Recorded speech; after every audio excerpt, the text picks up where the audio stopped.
Is it too cynical to think that one of the motives there from the prime minister is to just keep moving forward because if he stops, he gets arrested? But I do think that once the momentum of war began, and I would say also that to some extent the momentum of war began to have a certain popular impact among the populace in Israel too, that now there was an opportunity to go after more enemies. So, Yep. and it had the byproduct, of course, of as long as there's war, as long as there's permanent war, Netanyahu will never be held to account. So once again, I think it may be a bit too cynical to say he attacked Iran so he wouldn't go to jail, but I think it had been a long-standing desire for Netanyahu to want to really go after Iran.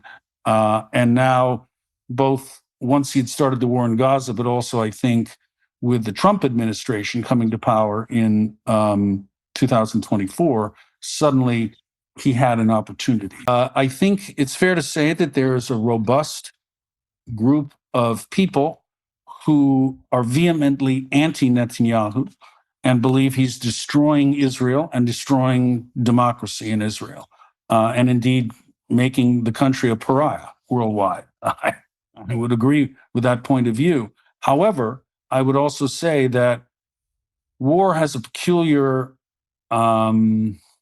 effect on people and can engender a sense of nationalism, which I believe is rising. Not only a sense of nationalism, but that nationalism undergirded by the undertow of victimhood.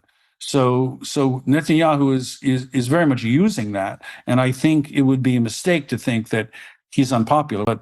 But I think that as long as you're waging war, people tend to rally around the commander-in-chief, which I think is both a cynical ploy by Netanyahu and also a long-standing goal of his to be able to wage war across the Levant and expand Israel's power and influence.